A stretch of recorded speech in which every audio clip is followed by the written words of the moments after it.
Looks like JR is got a haircut and is doing self promo of like some manscaping commercial. Do they do that? I think they do more crotch area type um grooming. So I maybe think that not a I think that's why that term is, yeah, the marketing crotch name of the area. landscaping. Yeah, Hmm. I don't think it has to do with your face at all or head. Anyways, did you get a haircut? Like 2 weeks ago, maybe a week ago. Wow, that's a little. You definitely got something done to your face more recent than 2 weeks ago, bro. Got a new computer. No, you definitely shaved that. You definitely. That's not 2 weeks of clean cheek. Your cheeks don't stay clean for 2 weeks, bro. I shaved yesterday morning, like right Okay. here. All right. Cool. All right. Just wondering, bro. Hey, Just don't be wondering. jealous of my very white beard. It's not that white, but it does look great. So what's up, everybody? We are going to be. Oh, how much equipment, Taylor? How much equipment is necessary for Sentinel? I have a rig, barbell, dumbbells, rings, and a rower. You could probably do 60 with all that stuff. Compete definitely gets like skier, GHD, stuff like that programmed. We do program everything on 60, but we always offer equipment substitutes for every workout, and you can get a lot done with that. So check it out maybe if you're inclined. Let's start with I was thinking about athletes competing in Dubai today, and specifically Luka Jukic and the PFAA guys. I don't know if they're competing, but they always have. And I think Luka at one point posted to his story something along the lines of, or from what I understood, it was, you guys should think twice before you give money to a company that doesn't value human life, in reference to CrossFit LLC, CrossFit Open, the games, etc. Obviously, because of what happened with Lasser. And I was thinking, well, one, someone sent me a comment of someone talking about, I had heard a long time ago about migrant deaths in the Gulf, and I want to say it was around that one FIFA. Didn't they have the World Cup there at one point recently? Was that in the past like 10 years? In, in Qatar. Yeah, right? In So I Qatar. remember when they were building the soccer stadiums for the World Cup in Qatar that like hundreds, if not thousands of migrant workers like died building those things. And I was thinking, man, and I saw this stat that was like, 10,000 migrant workers have died in the past year doing construction labor, just general manual labor in the Gulf, but in the UAE specifically. Also, various instances of like Halwala, where it's basically this terrorist financing network that happens in the Middle East. And I'm not saying bad shit doesn't happen in America either. But my thought was, it's kind of wild to say you're not going to, pay CrossFit $20 because you don't support a company that doesn't value human life. Meanwhile, competing at an event, at a venue, potentially where there's lots of low value for human life, I would say. And that's probably an understatement. Anyways, I posted that on my story and he DM'd me and was like, you don't know what you're fucking talking about. And then we had a nice cordial conversation. And basically I was like, look, I don't disagree with really anything you're saying. I just think that if you're going to say you don't support CrossFit because it's a company that doesn't value human life, like, hey, look at all the fucked up shit Dubai does, or the Middle East in general. And then he left it with, I never said don't sign up for the Open. I never said don't go into an affiliate. I never said I'm out, come with me. All I said was, hey, this is my opinion. You guys take it for what you will. And I think it's important to be very specific about that, because I was under the impression that he was encouraging people to not sign up for the Open, and he said I'm very much so not doing that. And it was a good conversation, and I can also see why he would never pay CrossFit a dime ever again. And I could see why he would say, this is why I'm not paying CrossFit a dime ever again. And I think it was cool that he clarified that, hey, I never said don't sign up for the Open or those other things. I'm just not going to, What I think is pretty impressive about that whole story is that This is concentrate. I'm just getting fucking crazy right now. You're Super you're concentrate. you're about as authentically, publicly opinionated as it gets. And the fact that the person that the CrossFit Games, I would say, like, is most tangentially affected is him. And you guys could still have a good back and forth, not face to face, not even on the phone, but just over DMs, and it still be cordial and it still be like left on terms of like, yeah, I understand your point of view, you understand mine. Maybe we disagree, maybe we don't, but then that's that. Like, I think that's pretty cool. We I agreed don't. on a lot. We agreed on, and I said this. I was like, look, I'm also in agreement that I think Don Fawn private equity 100% should have consequences for coming out and saying we're going to cut funding, and then something as terrible as that happens and just no consequences. I agree with him there. I also agree that he said they were committed to transparency and they weren't transparent at all. In essence, that's essentially lying. He didn't come outright and say, I promise we're going to be transparent, but he did insinuate it, and then there was literally zero transparency. So if at best it was misleading, intentionally misleading. So there are a lot of reasons. I get it. I guess I'm just trying to come at it from the other perspective of like CrossFit has saved millions of lives. The methodology has saved millions of lives. And he was like, hey, I agree. And for me, CrossFit's not owned by someone who the person who initially owned it when I started and when I fell in love with it. And I'm not going to support whatever. And I was like, all right, man. So it was a good conversation. And it unfucked me a little bit because I was under the impression that he was like, don't sign up for the open. So anyways, that was interesting. What else was interesting? Something else happened. Oh yeah, all the games announcements. I honestly don't even want to fucking talk about it because fuck elite athletes and shit. But what I do feel like a lot of people, first off, if you guys have a question and you want me and JR to cover it right now, post your question to the comments. Drop a sick question and we'll cover it.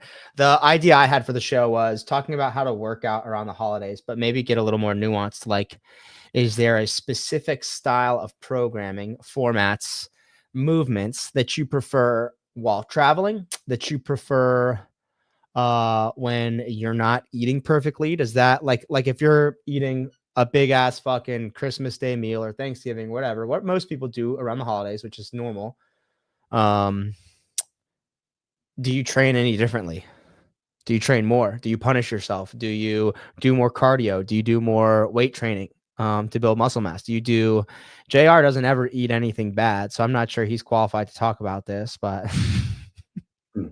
Yeah, no, I had Thanksgiving last weekend in Tennessee, and I had Thanksgiving yesterday with my family, and I ate everything that was prepared, desserts, everything. Yeah, I mean, I'm cool with just like having a serving of everything. It does taste good. I'm good with a meal. I don't need leftovers. I don't need the day after.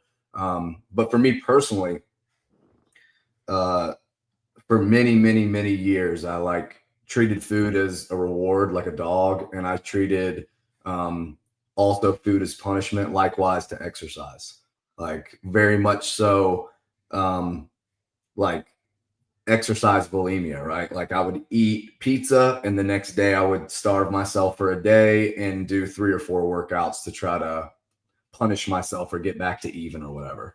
I'm not as crazy like that anymore, but the interesting part of that conversation to me is the style of workouts, because I do think that if you want to be consistent over the holidays and you want to be able to get in, get out, and you want to be able to do something that no matter what you're putting in your body, you can still get through the session and literally and figuratively stomach the session, that might change a little bit from like 3 to 7 minute, like open style as hard as you could possibly go. Like I prefer to train a little bit longer around the holidays, a little bit lower impact, because if I am having food I don't normally eat, normally my joints don't feel as good at all. And then also just something simple that family members can jump in with me, or if someone comes and drops into the gym, the workouts aren't crazy inaccessible to people that might be their first time coming to the gym. So like more every minute on the minute style, more interval based, not just like 7 minutes of thrusters and burpees, stuff like that.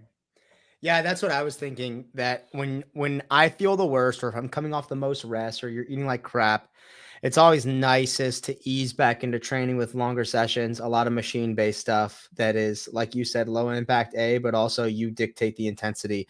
You can pull back when you need to, or you can throttle down when you need to. I like that a lot. You mentioned joint inflammation. Romeo Manoza Jr. wants to know thoughts on the carnivore diet for healing joint pain, inflammation, and for CrossFit. You basically eat carnivore with fruit, right? I mean, that's basically what you eat. Yeah, I mean, carnivore specifically, I would say is like just animal-based products 99% of the time. I have tried that. Uh, Honestly, I think my non-exercise activity level, just being on my feet coaching with kids, and then my exercise level doesn't really seem to tolerate no carbohydrate. I don't feel like I have much energy. Becca said I'm extremely irritable. And it's very ironic because she's been doing keto for about 3 weeks and she's doing awesome on it and she's fine. So I like to have the fruit, but I will say, Romeo, without a doubt, 100%, this is the best that all of my joints have felt. Like probably since I was in college, because I had really, really bad knees in college too. So this is the best I've felt, and I truly believe it's just the low inflammation of processed grains for sure. Mm. And I mean, do you think seed oils play an effect? Sugar? Yeah, I mean, when I say processed grains, I mean like 100% processed sugar, but seed oils also. I use grass-fed butter for everything, and if I Yeah. have to have seed oil, it's usually extra virgin olive or like avocado. Yeah. So I have that's how what I eat is mostly like beef tallow or grass fed butter. And I do still have a lot of potatoes, sweet potatoes, sometimes some white rice, but for the most part, same here. I'm not eating like any added sugar and stuff. And I also feel like I don't ever have really like I just feel great all around. But I'm also not limiting my intake. Like I pretty much eat whenever I want, as much as I want, which I Yeah. could probably do a better job of. But when you're traveling, do you do anything specific? Do you like dropping into other gyms? Do you like doing hotel workouts? Like, Yeah, I do not drop into gyms 99% of the time. really? It's hard for me to get in there and like just be one of the members and enjoy it because I'm always in coach owner mode and I'm like cleaning up stuff or I'm like uh, just hyper aware of little things that would cause me not to enjoy it as much as I would want. And a lot of times when I'm out of town, we have stuff planned. And I mean, doing the 100 burpees a day with Peter makes it really convenient that I can just do some form of that anywhere, literally just on the floor. But then also, if I want to do something and maybe I have a family member that doesn't exercise regularly and I tell them I'm about to go outside and do something, they're way more likely to do it with me, which I think is always a good thing. Yeah, I go back and forth. Sometimes around the holidays, I like just working, like bringing a jump rope and a dumbbell if I can, like if I'm driving somewhere, or just bringing a jump rope and doing some form of body weight workout. I like that. I mean, I feel like as CrossFitters, we spend a lot of time in the gym, and it's nice to use that outside the gym. It's nice to be creative on your own. It's nice to do something a little different, maybe in a hotel gym, like bodybuilding session. But I would agree. I I would like it a lot. if I'm staying in a hotel and there's a hotel gym, I am 100% working out in the hotel gym, whatever they Yeah, have. I'll use. Yeah. yeah, yeah. What else? I have a question. I heard you breaking down bar muscle ups one time. If I have ever known anything but if I have ever known anything but more of a hybrid, wait, what? If I've never known anything, but Oh, yeah. but more of a hybrid glide kip. How do you guys keep your feet so low? I think it's timing your hip drive and pressing down on the bar very, very efficiently. The better timing, well, one, if you have an incredibly explosive hip drive, that's the first key, I would say, to keeping your feet low, because then you're not requiring as much kind of like uh, You don't need as much of your Leverage. center of mass to move Yeah. You that don't way. need all this advantageous leverage over the bar because you have a massive and aggressive and super powerful hip drive. So one, if you have you need an incredibly powerful hip drive.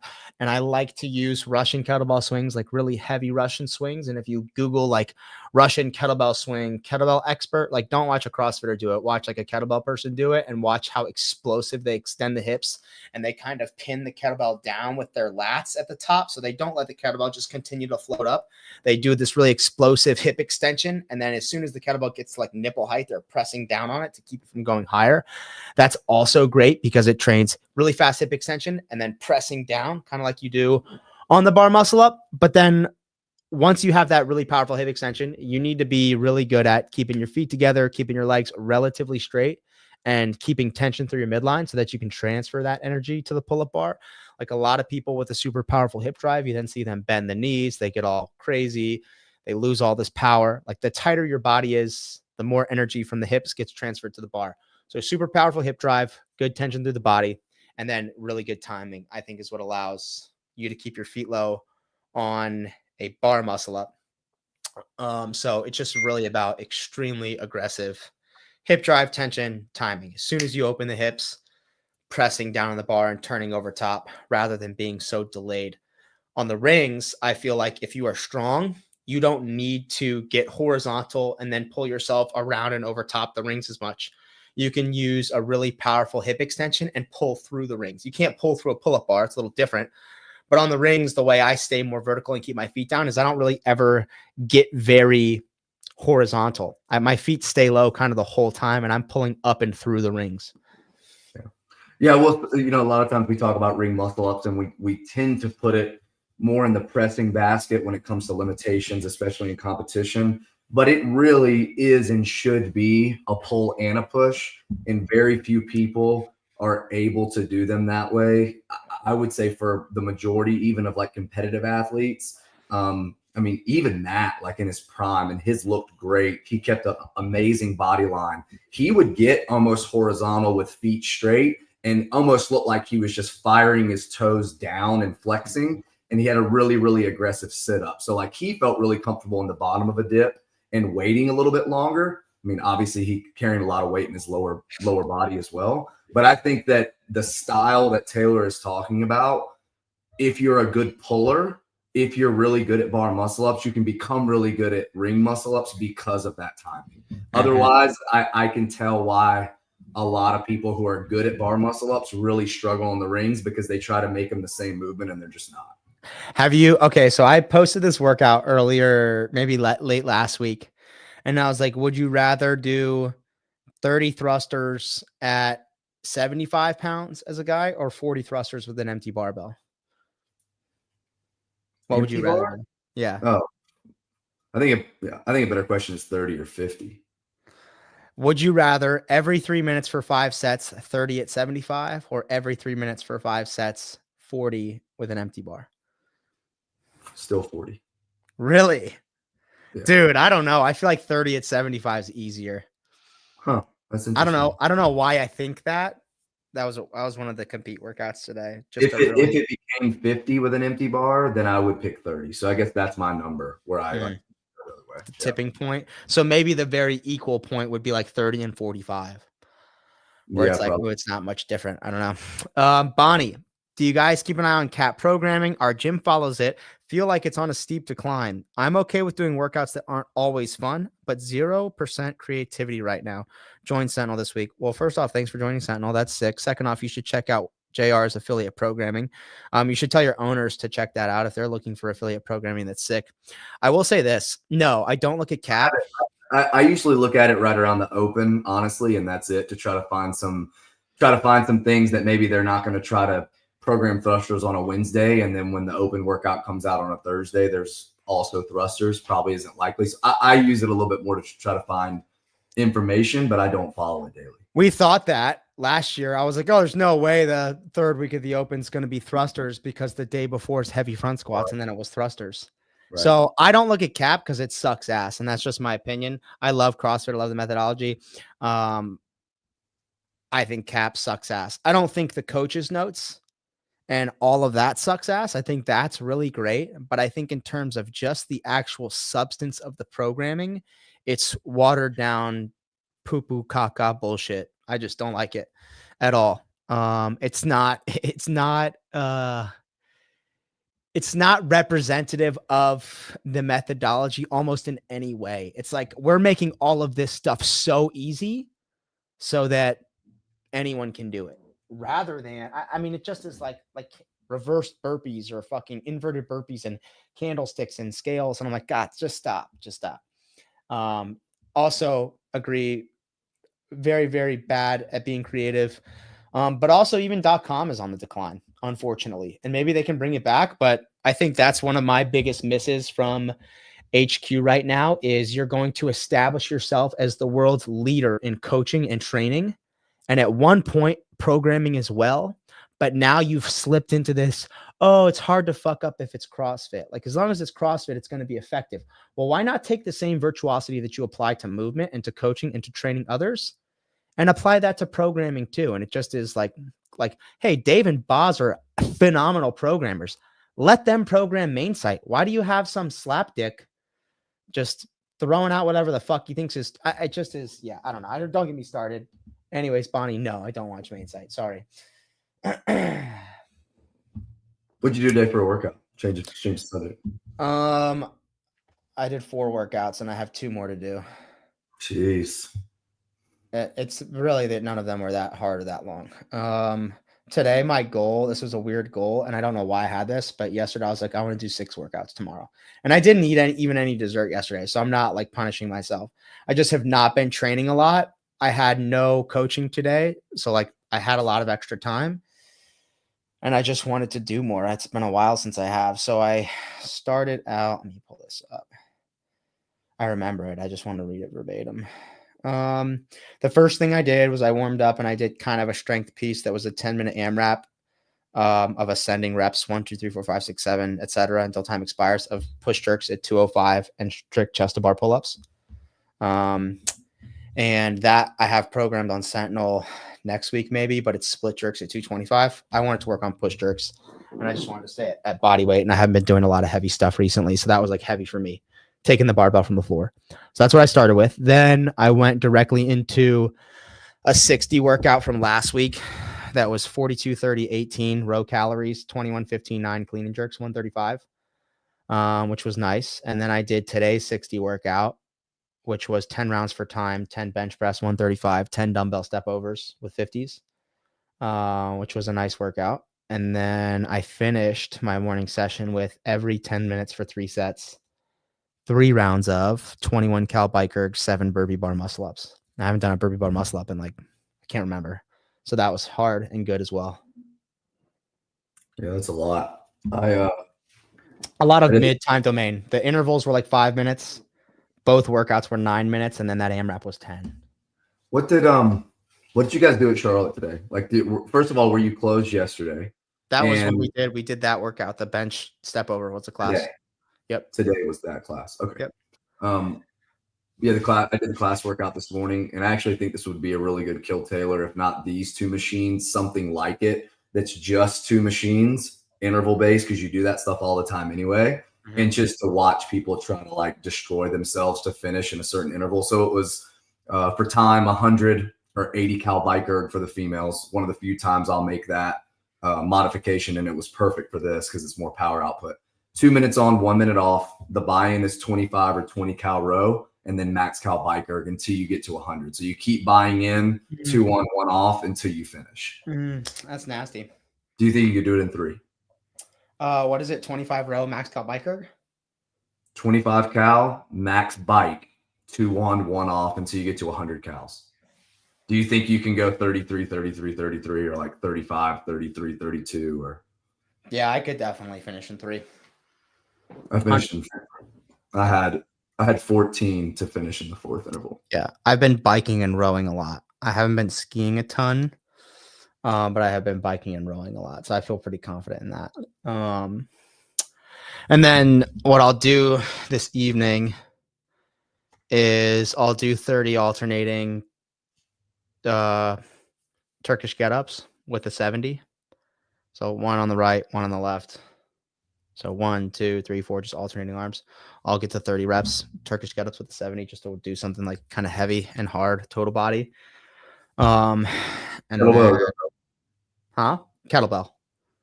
Yeah, I think I know. Should I do dumbbell? I was just curious which one you do when you do them. I think kettlebell is a lot more. I think it's a lot easier to kind of get it there and just let it be supported. You don't have to worry about really holding on to it as much. So maybe I should do a dumbbell if it's harder. Do you think it's harder? Well, that's interesting too, because you think about like when you do kettlebell stuff versus dumbbell stuff, which one is easier or harder? Like if I think about farmer carrying, I actually think dumbbell farmer carry is harder than kettlebell. Me too. If you think about doing overhead lunges dual, I think kettlebell is easier because it gets way easier. Back. You can kind of let your wrist support it. All right, I'm doing a dumbbell. It's settled. All right, I'll do dumbbell Turkish get-ups, and then I haven't decided on the last thing I want to do. I might just do like some skier sprints or something like that, or something longer. Like I didn't really do any long steady today. I just did those basically. I did 3 workouts that were 10 minutes essentially, and then I did that 3 1-to-1 work rest, 5 on, 5 off, basically intervals of the biker burpee muscle up. So I'll do something like that to finish late this evening, and then I'll feel like I'm a games athlete.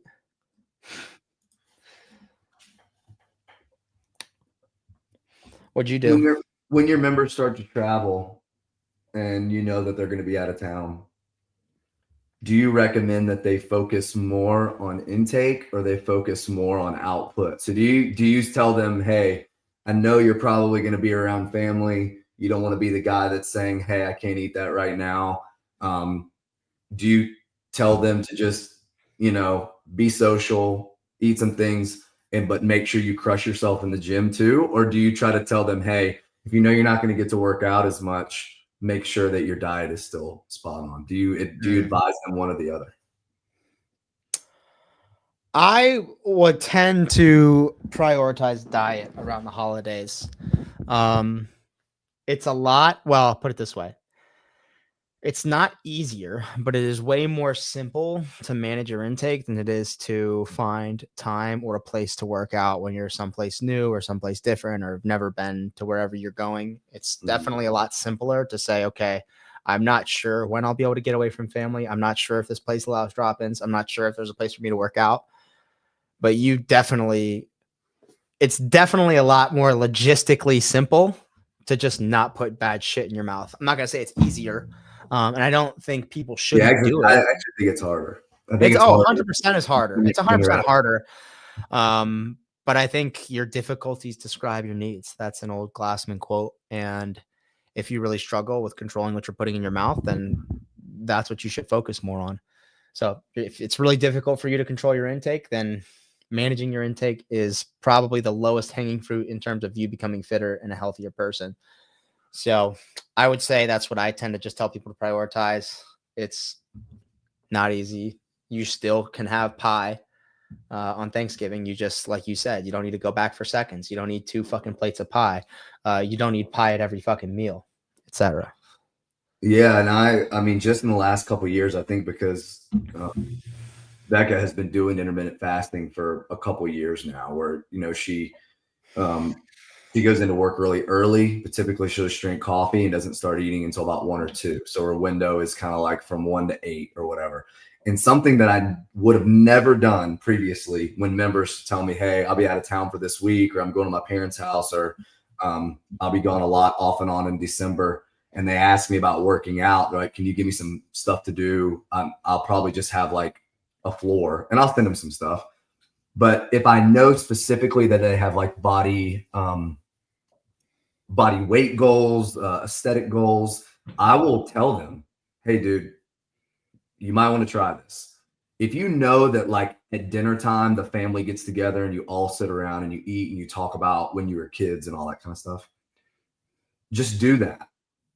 Calorically, the way you can control your intake, if you can do it, try to fast all the way until then, or eat very minimal. So like maybe just eat some fruit, or maybe just eat some protein, but none of the stuff you're going to eat at dinner time. Be extremely strict and almost fast throughout the day. And then just when it's time to eat the dinner, go ahead, enjoy yourself, eat, because it is really difficult to overeat when you have fasted. It's really, really difficult to overeat in one meal.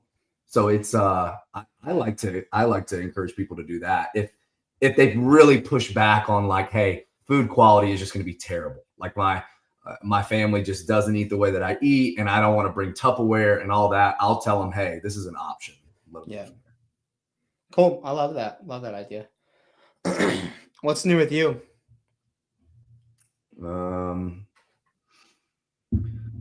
Well, the next month is going to be trying to get ready for January when all the programming stuff starts. All the members now have Fitter, and they're using the CrossFit Crash track, which is the same workouts that the affiliate base WPTH track is going to be seeing and using. So they're using it. They're asking me questions. Like they're saying that when they go to click a leaderboard, sometimes everyone doesn't populate and only the top 4. Is there like an order of clicking that you have to get to? And like, that's things I'm having to figure out on my own. But it's really good because when everyone starts to use it in January that is remote, I want to be able to have the answers to all those questions. So we got that going on. The members seem to love it though. I've never put out more than the workout the night before ever in 10 years. So now they're seeing all 7 days at one time, and they love it. So, I mean, just in that respect, I think it's cool that they enjoy that. I'm a little curious how numbers will peak and trough for certain days at certain types of workouts now that they know ahead of time. But we'll kind of see. We'll see where that goes. Are they paying through Fitter, or they're still just paying you on however you use it and you give it to them for free? Correct. Yeah. So I set up a program that's just Crash, and that is a free program, and only the members will get that. Yeah. Okay. So it's just a different track. How will you do it when you sell that base track? Will you create another track that is paid and it's the same thing? Essentially, yeah. So the base track will have notes that the members would get when they come to class, but they won't get the coach's notes. Like they won't get right. What if you considered making your gym track now? Because then you don't have to do 2 separate tracks. You do the gym track that you're giving to members now, and you add those whatever class notes in it, and you just give your members a code that gives it to them for lifetime free. And hey, when someone leaves your gym, you kick them off. And that way you don't have to have, so what I'm saying is essentially the same track that people would be paying for as base is the same track that your members use. And you put those little notes in there. The way your members get it for free is you give them a bulk code that only members of Crash know and get. And you can monitor that. Like if you see someone sign up with the code and you don't know who they are, you're the owner. You're going to know that. You just boot them off. But then everyone else who uses it is paying. That way you don't have to write all the programming into one track and then go into a different track, write all the programming into that one again. I don't know. No, it's a good point, but do you use the like group messaging function? Like if you want to, it's on Sentinel. It's crazy. It's like, that's my favorite thing about it. I love that. This is what I would worry about, because I think I am going to utilize that a lot, is that typically I would use Instagram and some of my members just don't use it. So if I post gym hours for Thanksgiving Day, they're just not going to know because they're not going to see it. Right. But they will have the app and see it. So the reason why I kind of want to keep them separate is I want to be able to communicate stuff to my members specifically to the gym, and then also communicate specifically to WPTH. Like for instance, for WPTH base, I might put something in here like, hey, the class has power pin carry this week. Most of you probably don't even know what that is. What it is, and I can put a picture in and I can say, hey, a good modification is going to be a heavy kettlebell duck walk, or a sandbag carry, or whatever. So I want to be able to communicate certain things to the people following that track, but I don't want the members to have to look at those messages. Okay. They're not pertinent to them. So gotcha. Yeah.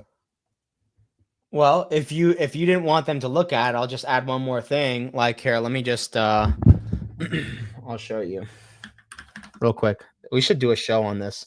I'm gonna make a couple announcements also. Let me log in real quick. All right, here we go. We're all logged in. Accounts. All right, so for example, we go into programming. Let me share this screen. And I just used the tracks feature, just started using the tracks feature. So I have mine might be a little more complicated and you can ignore a couple things. But let's just say we go to the 60 track and let's just say this is WPTH base. And this is what you're going to give to all the people who do your programming and pay for it. And you wanted to give it to your members too. So you didn't have to do it on 2 times.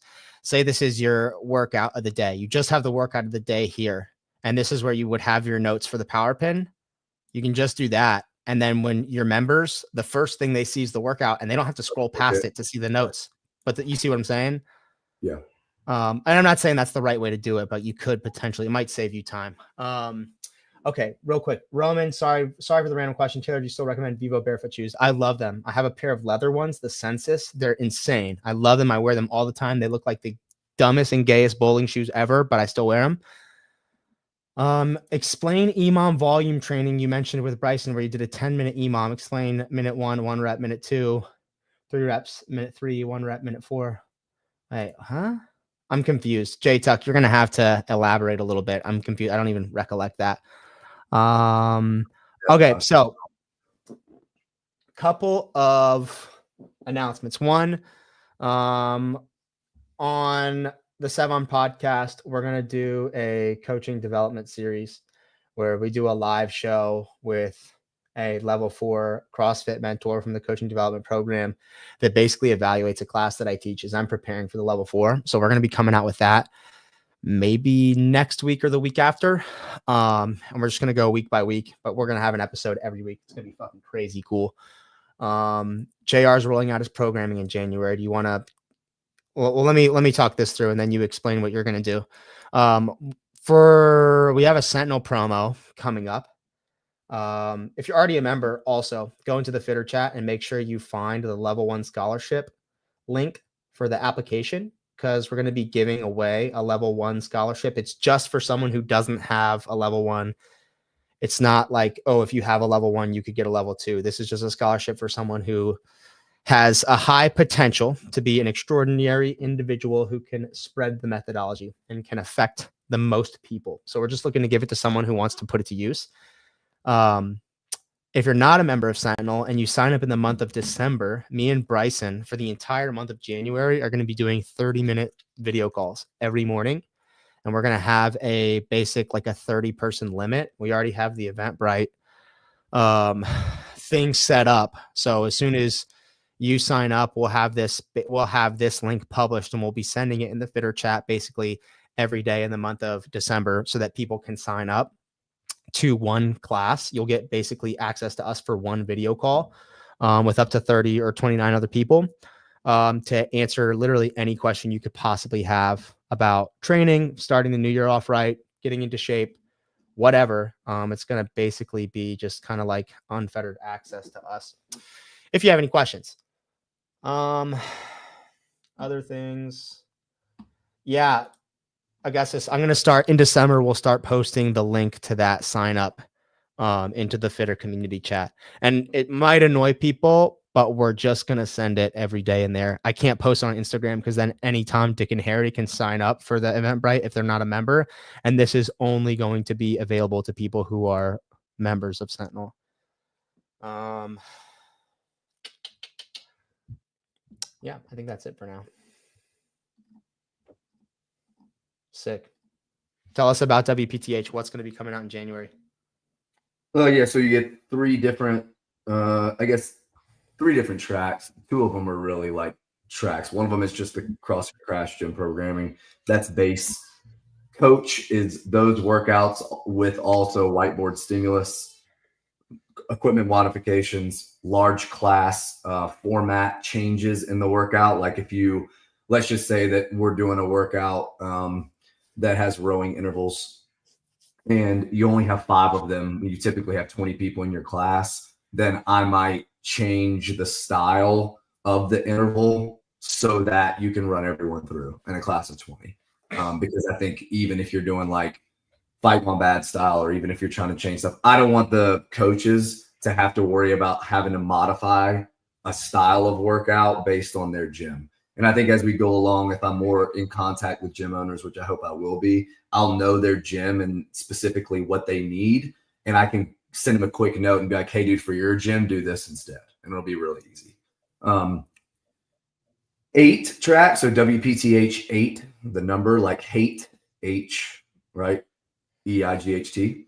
That is just going to be almost like an add-on option that I think some people will want because they will not want a structured affiliate program day to day, week to week, but they might just want like some workout candy is kind of what I would call it. So they would just want, if they're traveling, hey, I pay $8, I get 8 workouts a month. They're all 8 minutes or less. So that's kind of the thing. The theme is all 8. So one day might be 8-minute AMRAP Karen max ring muscle ups.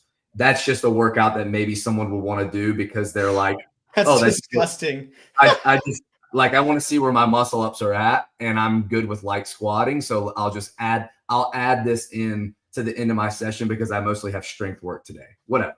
Or one day might be 1 minute on, 1 minute off, squat clean thrusters at 185 for 4 rounds. So it's only 4 minutes of work, but me and you both know if you do that as hard as you can go, that's all you need. So it'll be very, very random, extremely random and varied. It'll be classic stuff though. There won't be like sled work. There won't be really novel like strongman movements where I might program on base, but it'll be really, really good old school CrossFit workout. So my hope is that, yeah, you get 8 a month, maybe 1 day a week. You like to do your own thing in your gym and you're just like, hey, what does 8 have on it? Okay, cool. I'll just pick one of these and do that.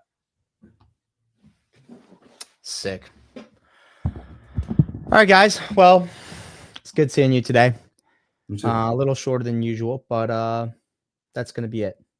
See you guys soon. See you guys tomorrow for Kill Taylor. Please tune in. 11 a.m. Eastern Standard Time. The workout's going to be crazy. What's the workout?